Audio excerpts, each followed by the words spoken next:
Ladies and gentlemen, boys and girls, coming at you live from Creep Record Studios in Hostel City, USA, brother. It's the Rock and Wrestling Connection. Here we are in the corner of 5th and Girard. I got my co-host Jay Goldberg with me. Eric Victor's going to produce this thing. We're at Creep Records. The Rock and Wrestling Connection podcast is on the air. Oh my God! Load 'em up! Hey, what's going on, Effy? This is Jason from the Rock and Wrestling podcast. I'm walking to a secure location so that my voice is as good as possible. Oh, you sound great. I'm Jason. My co-host is Jason. Just want to say hi, and then I'll get to the intro. Hey, Effy. Bear with us. It's our first time in this studio here. Oh, I love that. A whole We're working out the kinks. That's fancier than 90% of things. All right. All right, Jason. Well, we've been working on this for a long time. It's finally here, our first ever podcast. Nothing goes together better than wrestling and music. It's like white on rice, like cold on ice, like stink on shit. And I'll tell you this, for our first episode, we could not have gotten a better guest that exemplifies the time of wrestling right now. Ladies and gentlemen, Effy, how you doing? Yo, that was, what a statement. What was that? I exemplify wrestling at the time right now? I love that. That's intense. Yeah, well, I mean, wrestling has always been a reflection of what's going on in the world. And, you know, with you and what you're doing, it's perfect for what's going on in the world right now. Yeah, I think so. I think there's a few of us that kind of exemplify what's happening at the moment, which is sort of a mess. And, you know, maybe it's the time for the weirdos to sort of step in and handle things because the people we thought were in charge were not necessarily doing the best job.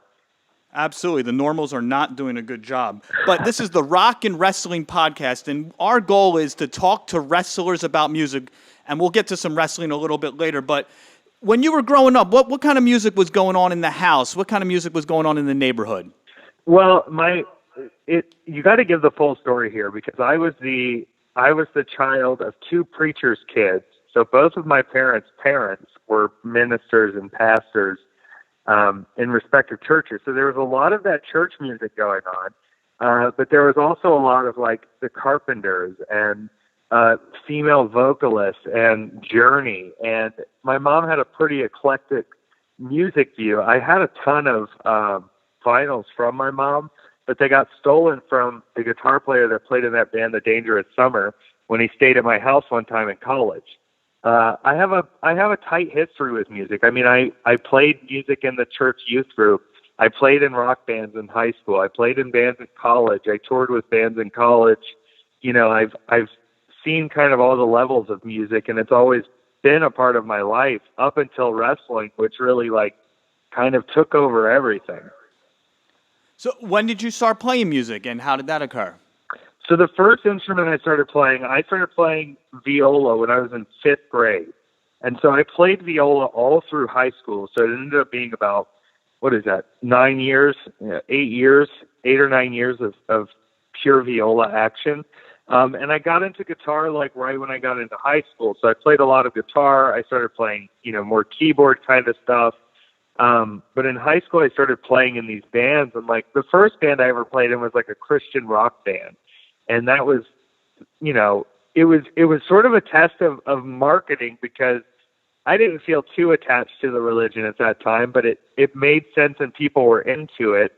So you just sort of do those things. And it's sort of like having a gimmick. Like, can you give off the Christian rock gimmick? Can you do that for a set? And finding those little weird places where rock and roll and Christianity were mixed gave me the opportunity to perform and be in front of crowds and stuff. Yeah, no, I worked at a concert venue, and we would do some Christian rock shows like the OC Supertones and stuff, and they would bust these kids in. We would have like 3,000 kids there. It was crazy. Yeah, they go wild for it. I even remember, you used to go to those like arena shows they would put on, these tours of these Christian rock bands where basically like there were replica bands of bands that were hot right then. There was like the Christian Fall Out Boy and the Christian Yellow Card. And they could replicate these bands. There's probably 6 Christian Paramours because it's easy to replicate these sounds that get popular and make them into this religious-esque music and try to make the same money off of it with that message in it. But I didn't stay with the Christian music. And when I was in college, it was a more raw version of music that I was getting into. What were some of the influences in that? I mean, it was the bands that I was playing with were, Modest Mouse, brand new kind of influenced. I was touring with some bands too that were more like hardcore punk and more scream oriented and, a little more metally and dirty. And so I was having the experiences of touring with some of these bands and going around and seeing parts of the country in a, shit van with, it could possibly break down at any moment. We barely had any money. And, that honestly helped me out a lot in wrestling, because there are times in wrestling where you're like in weird shit situations, and having that sort of like, hey, well, we scummed it by as a band, sleeping in a Walmart parking lot or whatever it took. And now I've only got to worry about me. So it's a little bit easier to take those shortcuts that you learn from music and from touring and being out on the road. Definitely. Well, and what was the name of the band that you were touring with? Dude, I toured with so many weird bands. There's a band called Brigades, a band called Sarah, a band, I'm trying to think of the third one. There was another band that I toured with that was good. There's smaller regional bands, but we could still get guarantees at clubs. We could still, set up strings of dates, 2 or 3 weeks of dates, and make it work enough to where like we got home and had a little bit of money. While I was in college too, I started working for Hootie and the Blowfish, which that kind of changed things up for me for a little bit. What were you doing for the Blowfish? I was managing their online merchandise store. I was handling all of their social media, their Twitters and Facebooks and Instagrams and stuff. I was helping them sort of go through their old catalog. Even at one point, like I was helping them film videos of like behind the scenes stuff, or helping out doing merch at the concert events or the charity events and stuff like that. So I did that for about a year. And so getting to like use those music skills on a higher level where like real money is being passed out, and like you can do $30,000 in merchandise at a concert, and that's not unheard of. It was very cool to be around, and like it helped me organize myself a little bit better as well, because I got to see it on a bigger scale than just, hey, we sold 20 t-shirts tonight, we've got enough for gas and food and maybe a hotel. That's pretty awesome. I bet you a lot of your fans didn't know you worked for the Blowfish. That's pretty crazy. Yeah, it's sort of sneaking its way out. The secrets are told. I kind of jumped to like, I have all these like secret lives that I want people to discover over time. There's all these little things that led me eventually into wrestling, and some of that is like really crazy cool music facts and fun stuff. So like I was tweeting as Hootie and the Blowfish for like a good year. Yeah, that's kind of what we're trying to do here is, you've probably done hundreds of podcasts, I'm sure, and, I'm sure you get, a lot of the same questions, and we want people to find out a little bit, another side about the guys. So when you started going to concerts, you're a little bit younger than Jay and I. Did you ever sleep out for concert tickets, or was that not a thing for, your age group? I think I was still in the internet zone enough. I remember specifically when I think I was like 13 years old and the first Kings of Leon album came out. It might have been the first or the second, I don't know. But it was out, and I got so mad that I couldn't stay up late enough to get tickets to that show. And my mom would have like driven me to it and left me there and then come back and got me. My mom did that a lot, and she was sort of more artsy and more into that stuff, even though she was worried about the music scene and worried about what I was getting into. But she was willing to take me and my friends to these concerts and sort of just like leave us there. She'd go to a Barnes & Noble and then pick us up and take us home. So I started going to live shows very early on. And I remember even thinking like, yo, when I get to be an adult, like the measure of success is like, can I just go to whatever shows I want? And I've sort of kept that, it sucks during coronavirus right now because there's nothing, but I sort of kept that of like, hey, if I want to go to an event, I'm going to go to it, or I'm going to go see this band, or I'm going to go stay out late on a Wednesday and see, some scuzzy punk band just because they're playing in town. I like live music as much as I used to, and now it's like the dream has come true of it being more accessible up until obviously we're in the pandemic. Yeah, that's like my favorite part about living in a major city like Philadelphia is I can go see 3-4 concerts a week of some incredible talent and all different genres of music. So that brings me to an interesting question. When you're working the matches, has any musicians come to see you guys wrestle? Oh yeah, they definitely do. Musicians love coming to that stuff, and wrestlers love going to see bands play. I remember being in New Orleans for one of the WrestleManias, and my friend did merchandise for the Wonder Years for a while, and he wasn't doing anything for him now, but he was like, hey, like I can get you guys tickets, you can go hang out. And I remember being there and being real confused as to why like Seth Rollins is hanging out on stage. And when you think about the lifestyle of a wrestler, and you think about the lifestyle of a musician, there's so many similarities that like it makes sense why we all get along. And there are similarities to how you carry yourself as a wrestler based on those musicianship things. Like, yeah, the match is really important, and it's the biggest part of your day, but it's also like 20 minutes out of how many hours. And it sort of becomes the art that a musician has and a wrestler has of like filling the rest of the day in a rewarding way while not missing the point of, when your performance time comes, you've got to be ready to perform. But losing the whole day over 20 minutes is something you have to learn as a musician and wrestler to really sort of figure out. Besides the night when you and the Monday Night Messiah saw the Wonder Years, which shout out a Philly band, any other times you and the boys or you and some of the girls went and saw some bands while you're on the road? Well, this last year, this was kind of my favorite wrestling and rock experience. I got to do the Every Time I Die Christmas show. And the guys, we wrestle earlier in the day. I was in a big 8-man tag match. And then we get to stay and watch the band. So, like, Every Time I Die played, Ghostface Killah played, Glassjaw played. And it was very surreal just getting to hang outside stage with other wrestlers, with other musicians, and just sort of take this event in. And, like, we all contributed to the success of the day. Probably Ghostface Killah sold more tickets than I did. But we were all sort of as equals amongst, each other in this backstage area or near the stage or wherever, stuff was happening. And that's probably my favorite rock and roll and wrestling combo experience. But then I look at Fest. Fest started as a music festival in Gainesville, Florida. And then they started throwing small wrestling shows on Sunday with some luchadors.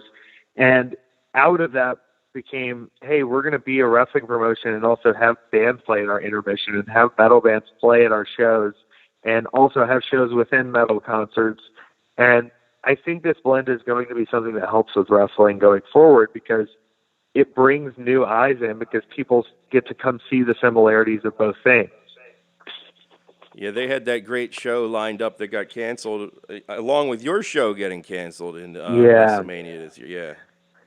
Yeah, they had Obituary on the bill, Municipal Waste. It was going to be a really fun time. Yeah, and Tony, who runs Fest, is such a great guy, and he does so much for the Gainesville community and for the DIY community, and he has these connections that work out, and he can put on these events. He has the skill to do it. He's not somebody who's just talking out of his ass. He knows how to get these events done and handled and put together. And so it does stuff when it's sort of out of your control because he's also had to cancel the Full Fest, which is their big Halloween Gainesville throwdown. And it's just been hit after hit for him this year, which is tough. We've always heard about locker rooms being a little bit politicky or a little bit cliquey. Is there cliques of music? Are there guys that listen to the metal, guys that listen to the K-pop, the country, etc.? Yeah, I mean, I've sort of learned not to make expectations on people's music because what you find out a lot of times, I think about someone like AJ Gray. AJ Gray, as his wrestling character, presents as this tough, kind of streetwise gangster dude who's going to beat the shit out of you and beat you up. But also, I'll see him posting on Twitter and he's listening to soft country or listening to pop ballads. And so, the moment you assume just because of someone in the ring being a certain way means they may like a certain type of music, you kind of find that these guys are, we're big, weird theater kids who beat the shit out of each other. We're into some weird music. There's a lot more Celine Dion than you'd think going on backstage to hype everybody up. That's pretty funny. So yeah, that's a good question. What about like when you're riding from show to show, and who's in charge of picking the music? Is there like sometimes when you're like, oh, this guy, I can't believe he listens to this or whatever, and like who and like other what are some of the good soundtracks when you're riding in the cars with the guys? It's less a good soundtracks and more like you have to learn that like when it's not your turn with the radio and you're sharing a car with people, like you just have to tolerate whatever they're listening to. And sometimes that's horrible. Like I can think of one road trip in particular where somebody was like, I made this playlist and they put it on and it was like weird, like Crazy Frog German house techno remixes over and over that they had like downloaded off Kazaa. And so, when you want to listen to good music, people can sort of like chime in and tell you what you want to hear. But when you give somebody that control, you can't really complain about the bad music. And sometimes the drives we're doing are like 2, 3, 4 a.m. in the middle of the night, and somebody's got to stay up. So it's like you're in the back trying to sleep. They've got the window down with like the worst German house music you've ever heard, and it's sort of something you just have to learn to tolerate. Every now and then you get some good people and some people who want to listen. Me and AC Mac road tripped recently to go to that GCW show, and we could agree on a few things. I think at that point we could still agree on Kanye. I think I might have pulled off of Kanye as we speak, but I think at that point we still agreed on Kanye. And so it's you find the balances that work. With me, it's probably going to be Third Eye Blind for a lot of the trips. That's our producer's favorite band. Dude, I love that. I'm glad we had that moment. I was walking my dog today, and there was a house being constructed or being worked on, and they were listening to Third Eye Blind, and then I was like, is this a side? And, what about, like, when the card's going on, are there any wrestlers that, like, have to listen to a certain song before they go out there? Is anyone hulking up to Real American or anything? There are some guys who, like, will just listen to the same music on repeat over and over, and I can't even think of any, like 100% particular things, but there are guys who will listen to the same song like 20 to 25 times in a long car ride, and it sort of blows your mind. And maybe that's like a wrestler kind of concussion thing where we just get stuck on the same song because our brain doesn't know how to function anymore. But sometimes that's overwhelming. And then sometimes, like, I get picked up a lot of the times, like, all right, you're there, you get picked up at the airport, but you still got to drive like 30, 45 minutes to these shows. And so sometimes you're in people's cars, you don't really know them, and they'll be listening to some weird stuff too. And you sort of, that's the big key is to lose the control of it. And maybe you'll learn about some music you didn't like, but maybe you'll also end up listening to like Seether for an hour driving from Philly to Atlantic City with someone, and you just don't know what else to say. Well, it was great to learn a lot about your musical background. And what a great guest too, like to have as our first guest, because you played in bands and you have such enthusiasm for music. But let's talk a little bit of wrestling now. So what was it like to make the transition? How did that go? And were you a big fan growing up? Well, I think I was always a big fan growing up, and being in the South, my dad set me up to sort of like think it was real. My dad was a big Jim Crockett promotions guy, a big Flair, Dusty, Tully guy. Woo!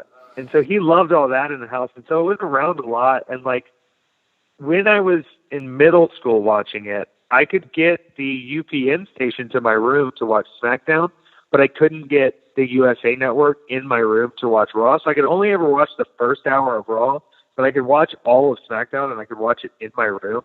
And I remember just thinking, like, these dudes are born in a factory. It's crazy. You can never do this. Go do something else, but, like, leave this to the wrestler babies who are born to be wrestlers. So I never thought there was, like, that concept of becoming a wrestler. And I didn't figure that out until, much later, which I guess makes sense because you don't want to be like a 12-year-old figuring out how to wrestle. I've learned my lesson with that sort of shit. But it stuck with me, and then it sort of became this weird blend of everything I liked about performance, I use Elton John for a damn reason, and it's because songs are important, and songs have power, and songs have message, and music has message, and it adds to the whole experience of having this song of, like, this gay man singing, like, you don't own my art, you don't own anything about me, I'm going to do my own shit, or I'm going to go home, and having that blare and go out and let people introduce themselves to me by hearing this, big gay 70s ballad, music is so essential to creating that environment in wrestling that makes it a little more otherworldly, a little more celebrity, a little more rock star.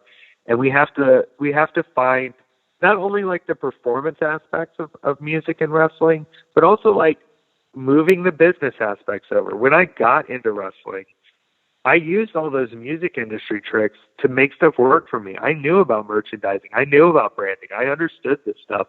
And I had a leg up because of my involvement with wrestling. I mean, because of my involvement with music beforehand. And so did you ever have, I know you used the Elton John theme music. Did you, when you were growing up and like kind of, you know, we all fantasy wrestled, did you have a theme song in mind back then? Oh man, I was such a weird little kid. I never We played all were. sports or anything. I was probably listening to like I started getting into like Modest Mouse when I was in like 7th grade. I would go through these phases where I would go to the library and just rent out weird CDs and see what I could get into. I don't know what the dream theme would be. I've gone through a lot of themes that like I use Elton John a lot of the time, but sometimes I just pick a song based on like how I'm in the mood and how I'm feeling. Like one time I came out to the Carpenters in this match against Trip Cassidy in Florida, and it was very weird and it was a little too slow, but like that's the mood I was in that day, and so that's how I wrestled and that's how I came out. I think being a little bit spontaneous about your choices in music can also like help develop yourself in the ring, because you put yourself in a certain mood when you're listening to certain music. Absolutely. And I like you know, how you kind of organically like, oh, I'm feeling this way, you know, I'll do this. I don't think people would have the balls to do something like that. That's pretty awesome. Yeah. What were your first few matches like? Like, what was it like, you know, were you nervous? And what was it like putting a match together the first couple of times? What was it, you know, doing that the first couple of times? Yeah, it's a totally different thing, because like when you're playing as a band, you obviously practice these songs together. You've practiced, you know, at your space. You've set up, you've rehearsed your set, but you're coming up with your set like, you know, an hour before it happens. So there's a whole different structure, and it's almost like every night you're playing is a battle of the bands. Like you're also working together. You get paired off with a random person. You know, you may have known them, you may not have known them. You don't necessarily know their background or where they learned or where they were trained. And in music, that would never really happen. You wouldn't be thrown on a stage, hey guys, in 2 hours, we're going to need you guys to come up with a duet that you just wrote on your own. And you're going, what?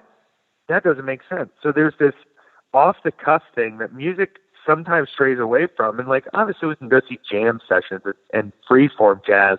But with wrestling, you know, speaking for myself, there's a lot of guys who are set to more of a tighter set. They want to do the same spots every other night. They want to do the same little things. But when I'm thinking about wrestling and the best parts of wrestling, I'm thinking about the improv that happens when you just put two people together and say, okay, you guys have this much time. Show us what you can do with this. And there's so many ways that you can go about that. And coming from music, you can use all those different genres and all those different feelings to build your match and build your story with this person. And then, of course, as time goes on and years go on, you get into the ring with some bigger and better competition.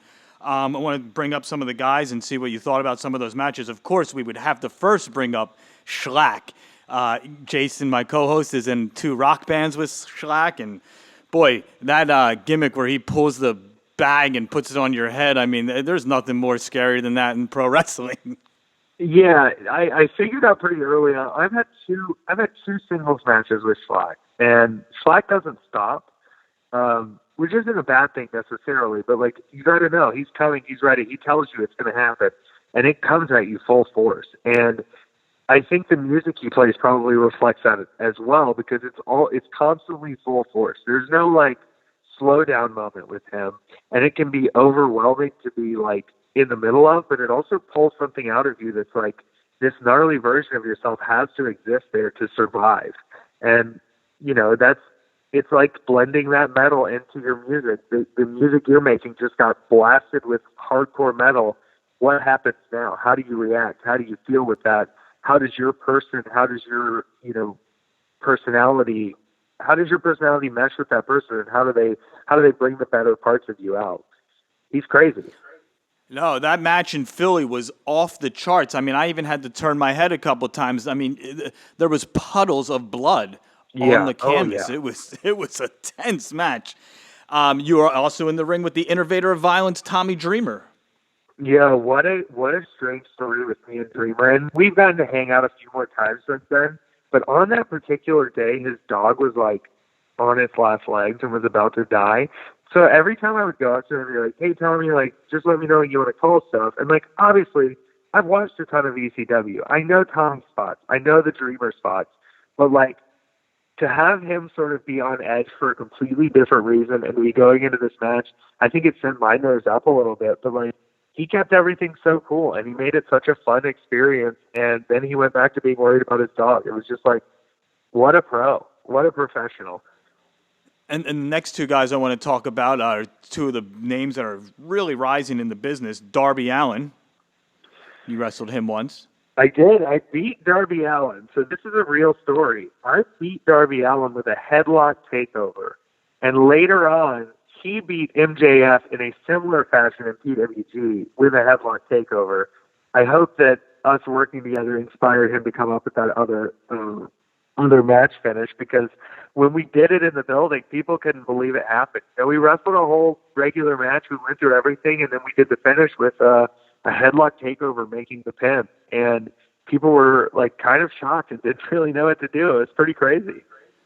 Now, yeah, like, when during WrestleMania, people were talking about the quarantine and how, like, it kind of stinks for Drew McIntyre to win the world title at WrestleMania and, not really have the crowd there. But I'll tell you, this next guy we're going to talk about, Orange Cassidy, going up against Chris Jericho last night in the main event.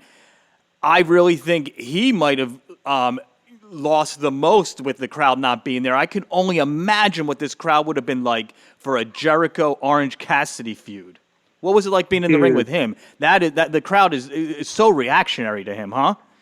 He's probably my favorite wrestler right now, and he's also a friend. And I think a lot of people say that because he's a person who is so good at what he does, but he still asks for advice and he still asks for opinions and he still asks what people think about his stuff. Not because he's like proud of it, because he always wants to get better. And wrestling is a collaborative thing, where when we're helping each other out, speaking to each other and saying what we're noticing, it helps everybody. And like, even through the quarantine, he's reached out to me to say, "Hey, is everything cool? Is everything good?"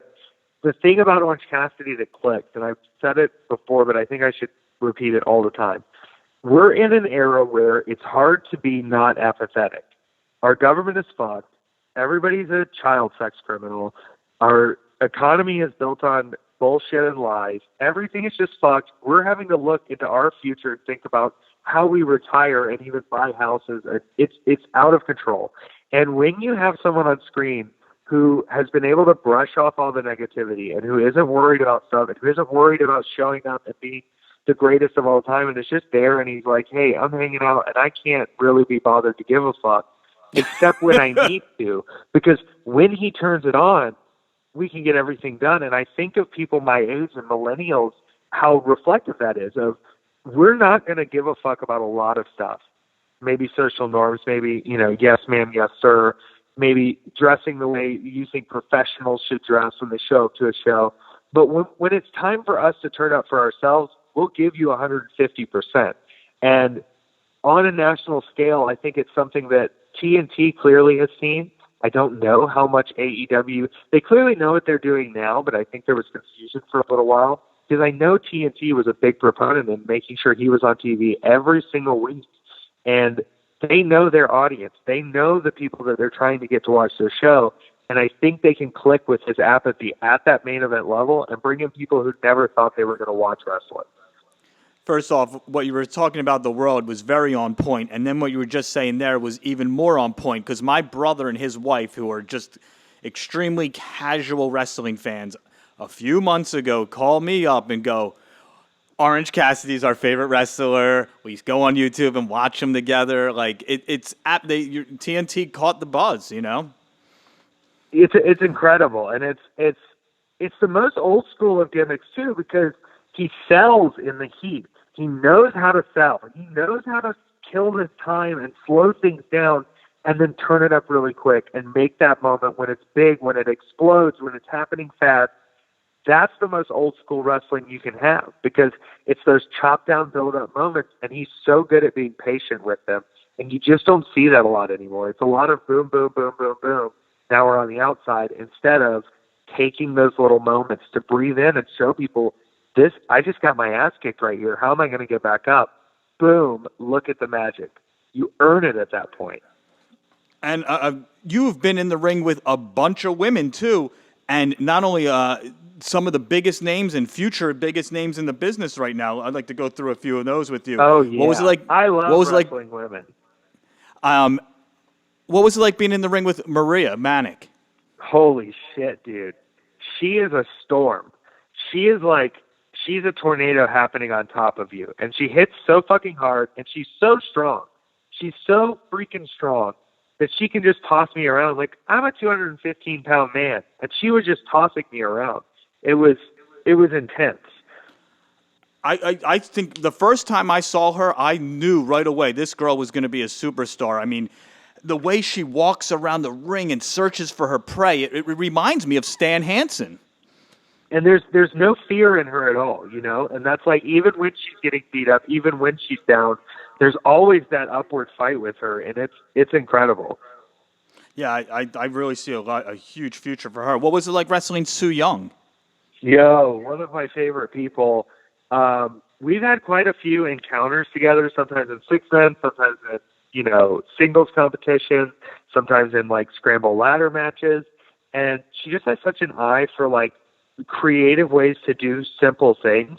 And I think that's the magic of wrestling, is taking the basics that we've all learned and putting little twists on them that fit what you're doing. And within her character, there are so many little things she does that are like, you would never think of it yourself, but as soon as she says it, you're like, oh, that's genius. And she's a very smart worker. People would say she's a character wrestler, but she knows how to wrestle every style. She knows what she's doing. And when she's on 100, she's there. She's incredible. My co-host, one of his favorite wrestlers, Shotzi Blackheart. Like that, when she takes out those chairs like a bowling pin, oh my God, that stuff's crazy. Yes, she's shoot nuts, and a really fun person to be around and hang out with. And I haven't got to see her in a while, but she's killing it on NXT.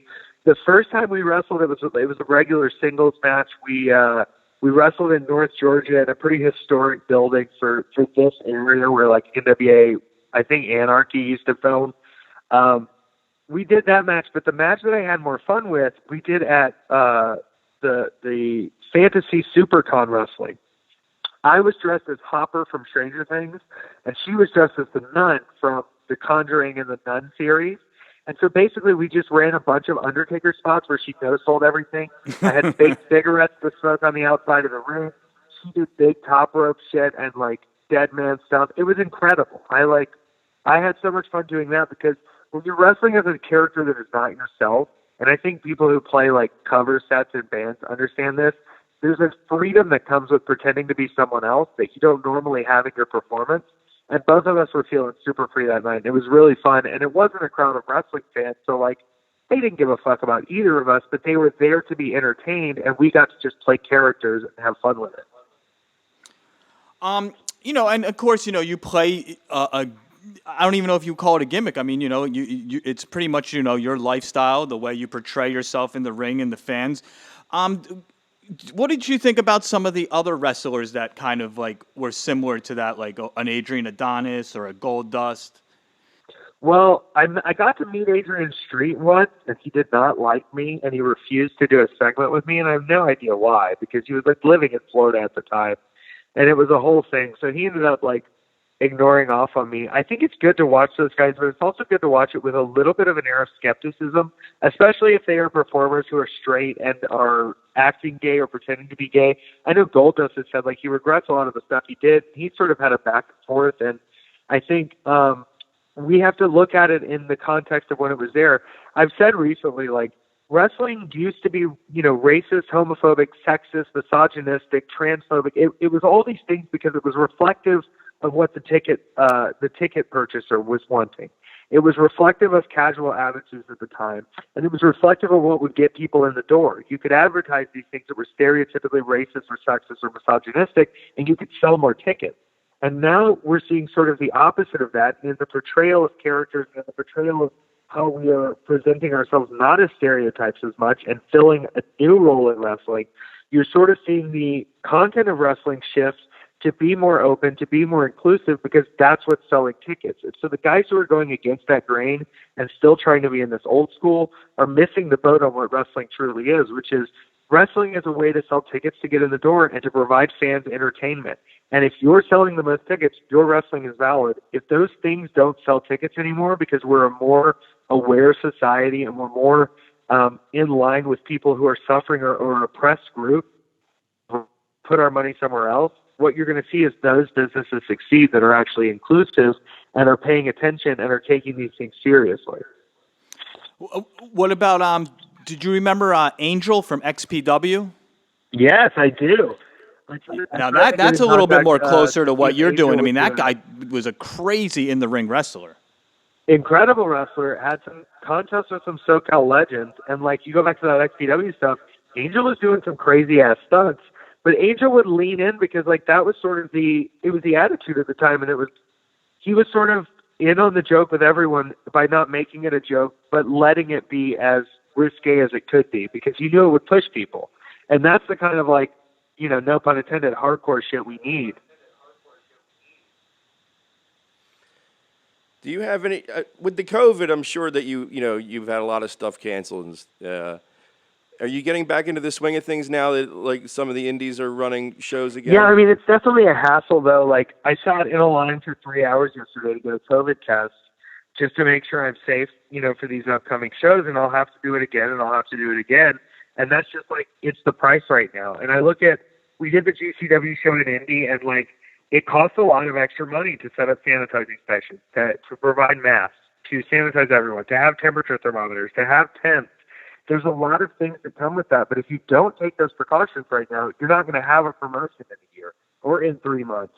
So I'm looking at these shows and I'm making sure that they're coming to me with the safety because I can't show up and risk myself at a later time. I need to be able to stay in a mask. I need to be able to stay away from people, and I need to not be in a place where I feel like I'm going to have to not be in a mask or not be safe. Right. Is it like scary for you right now? Like are you wrestling at the GCW homecoming? I am. I'm in 2 wrestling weeks? both of those shows, and there's also a surprise appearance in the middle there that I'll let people find out about tonight. Or they probably found out about it. I don't know. But it's going to be great, but it's also going to be me like, it's Atlantic City. I love that. I love gambling. I love playing blackjack. Like, don't get it twisted. I'm also going to go stay in my room when I'm not wrestling because as much as I want to go out and like party and be around everybody, I can't risk the fact that I also have, more shows lined up. Every one of these shows, like the professionalism has to be so top notch right now if we're going to like live. Not even just like if they're going to be good, but like if we're going to live.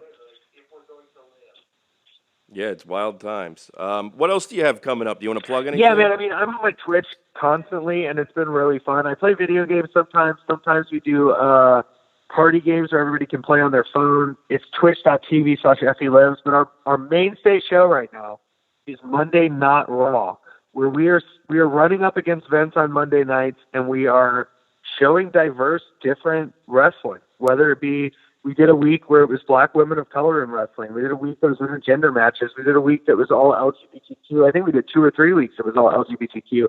So we're digging into the independents. We're digging into the stuff that's available. We're trying to show people new wrestlers. And especially while we're on this big pause right now, let's show the stuff that's already been out there that maybe you missed. Maybe while there were so many shows going on, you couldn't keep up with everything.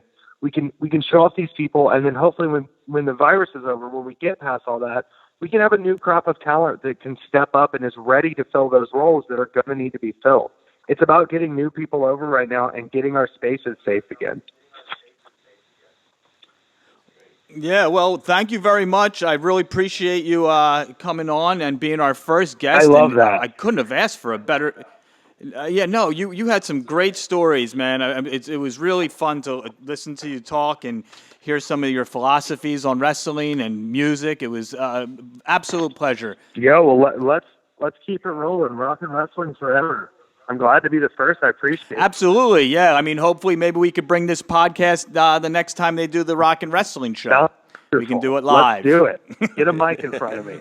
Absolutely, buddy. Thanks a lot, and best of luck in the future. Thanks, Effy. We're gonna come see you in Atlantic City. Be safe, and we'll talk to you Perfect. soon. Be safe, guys. We actually have some social media accounts. I started some social media accounts. We're on Twitter. We're at Rock and Wrestling, but no A. ND. Rock ND Wrestling. Rock ND Wrestling. Rock ND Wrestling. On Twitter. On Twitter. WN. Do you use the Twitter, Eric? I can. Okay. They just had all those Twitter, like a lot of famous people just got hacked on Twitter. I don't know if you guys saw I that. should get on that. Hopefully we get big enough to get hacked. So Yeah. on Twitter, we're Rock ND Wrestling. And then we're I also own one on... share of Twitter stuff. I do. How's that doing? It's going to do really well because they're going to be the first social media account that's paid. When did you get in on your... About 3 days ago. Oh, okay. Okay, so this is a new... Hot stock tip. Yeah. So not only do you get... Once they become like a paid stock, it's going to be a paid service. Yeah. They're going to like less ads, and they're going to like change the algorithm so you can... Remember when you would go on Facebook and you could be like, I'm at Old City Tattoo, and then somebody would be like, shit, I'm right around the corner. Like, now... that shit pops up 3 days later. You'll be like, oh yeah, I'm at Old City Tattoo. Well, just like a streaming service, you already have a guaranteed amount of income coming in at certain points. But yeah, so on That Twitter doesn't have we're anything to do with it. Rock ND Wrestling, and then on Instagram we are Rock and Wrestling. We actually got the AND, so we're Rock and Wrestling Connection. Rock and Wrestling Connection. Rock and Wrestling Connection on Instagram.